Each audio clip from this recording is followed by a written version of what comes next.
Alright, so now that I've had some time to mess with Invoker a little more, I wanted to take some time to explore the different use cases for its skills, particularly Way of Lydusa.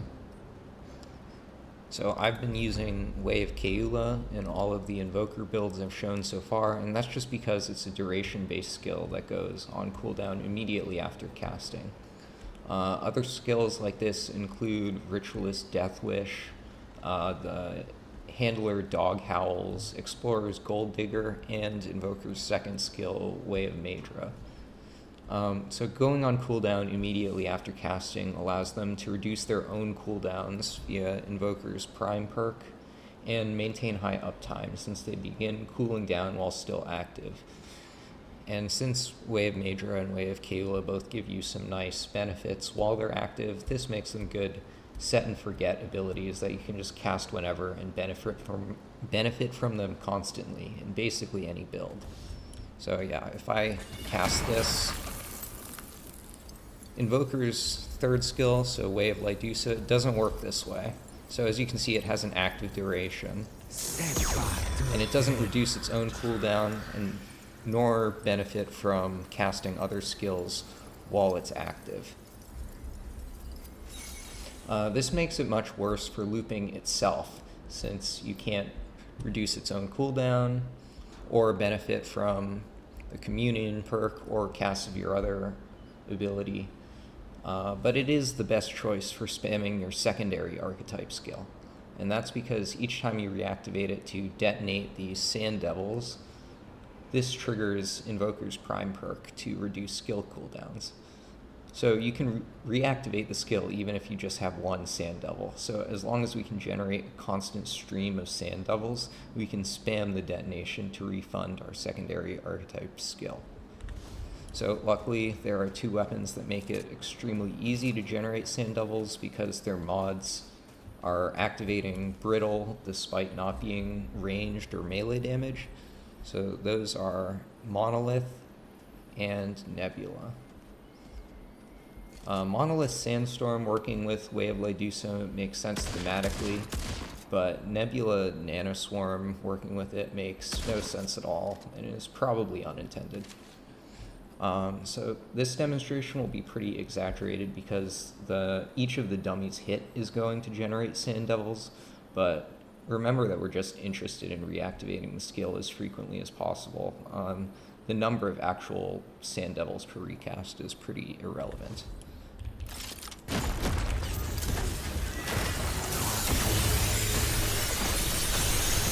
So, as you can see, pretty insane amount of skill cooldown getting refunded right now.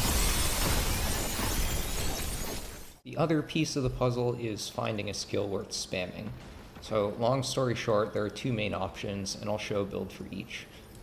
The first is the Gunslinger Quickdraw build that you've probably seen a million times already, and the second is focused on Ritualist Eruption. So these are the only damage skills worth spamming because they benefit from an additional multiplier on top of skill damage. Quickdraw gets guaranteed crits for a final multiplicative boost, and Eruption gets its own unique final multiplicative boost for each unique status effect on the enemy. These skills also have the advantage of having multiple charges. This lets you better loop Way of Lydusa, since if you save a round of skills to use after it expires, you can refund its cooldown before activating it again and then spamming the Sand Devil Blast to refund your secondary skill charges. So if you manage your cooldowns correctly, you'll never run out of skill charges. So you can just demonstrate that real quick. So if I just wait for this to expire, and then spam my other ability,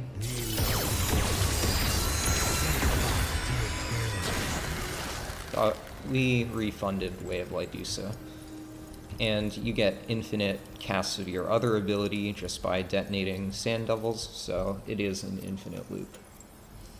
Both of these builds are going to use Monolith and Nebula for the reasons I mentioned earlier about generating Sand Devils, and they're also both going to use the Xenoplasm consumable. So let's get the Quickdraw build out of the way first, since you've probably seen this a bunch already. For the amulet, I've got Legacy Protocol just to make this build comfier to play. You can go for Jester's Bell or Silver Ribbon if you want more damage, although I'd highly recommend swapping a ring for Burden of the Rebel if you go this route. You're mostly picking these options for the increased cast speed or haste respectively, since we do need a bit of extra cooldown reduction to spam comfortably. For the rings, I've got Probability Cord, since Quickdraw guarantees crits, and then Burden of the Destroyer and Burden of the Silist for more damage. I'm also using Burden of the Gambler because this build is spammy enough that taking the time to aim isn't really worth it, so we just tap Quickdraw every time. And while the Crimson Dreamstone does offer more Quickdraw damage than any of these three rings, Nebula and Monolith's mods don't do an insignificant amount of damage, and Crimson Dreamstone does nothing for them, so I prefer this overall. On Monolith, run Spellweaver for even more cooldown reduction when you recast Sandstorm, and Feedback on Nebula for higher uptime. For the Relic, you can go Diverting Heart for if you somehow run out of skills, but as mentioned earlier, that really only happens if you go too ham and mess up. So I've just got Profane Heart here for some sustain, and Relic Fragments are casting speed, skill damage, skill cooldown, which are pretty self-explanatory. And now a quick demonstration.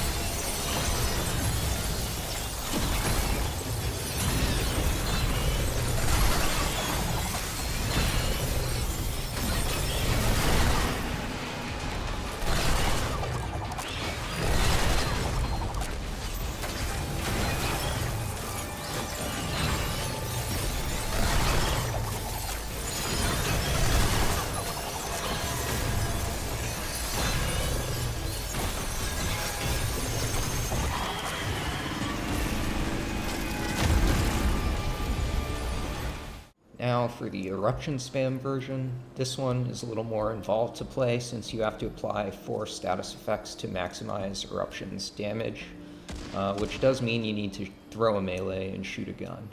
But once you apply the initial procs, Eruption is going to refresh them forever, so only the start of the fight requires some setup. We're using Detonation Trigger because with both of our mod slots spoken for, it's the most accessible source of burn available to us thanks to Eruption dealing explosive damage. Nebula provides Corroded, and Krellax provides Overloaded and a second Corrosion dot, which is pretty whatever. And Twisting Wounds on Monolith supplies the bleed. So in total this gives us 4x final damage multiplier on Eruption plus some supporting dot damage.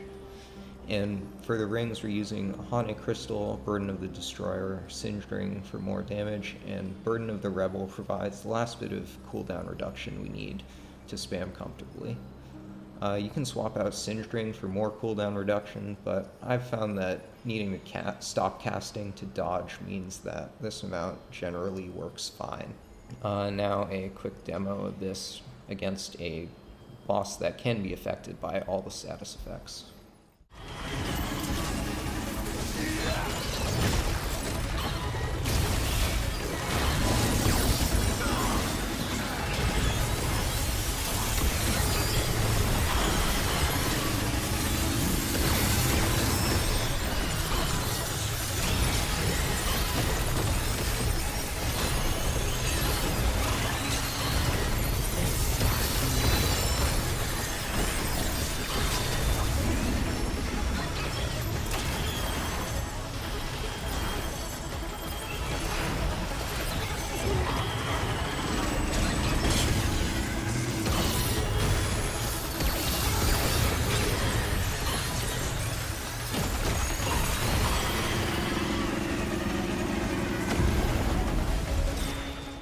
It is worth noting that this build does suffer against enemies immune to certain status effects, since you lose a large chunk of damage on Eruption.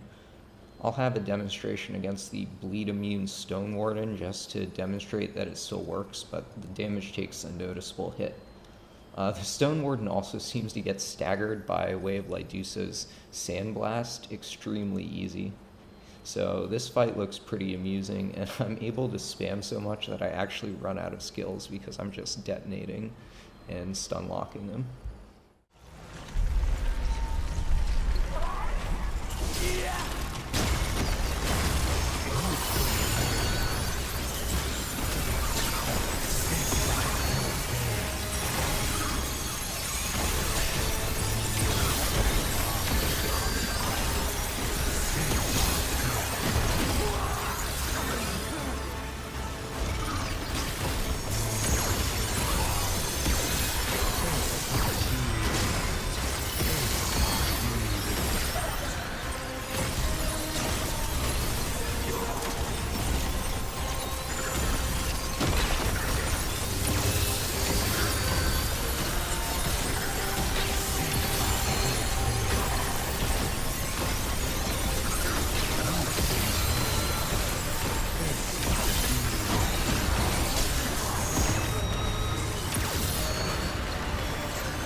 So overall, there are basically two different use cases for Invoker abilities.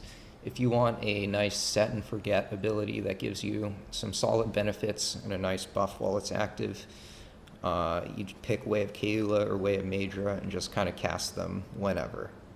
If you want to go all in on spamming your secondary archetype skill, you go Way of Lydusa, and you use Monolith and currently Nebula to feed a constant stream of Sand Devils and spam the detonation to get a ton of CDR through Invoker's Prime perk. So yeah, that's basically the unique functionalities I can see for the Invoker skills. Let me know if you've found some other uses for them, but these are sort of the main ways I've settled on using them.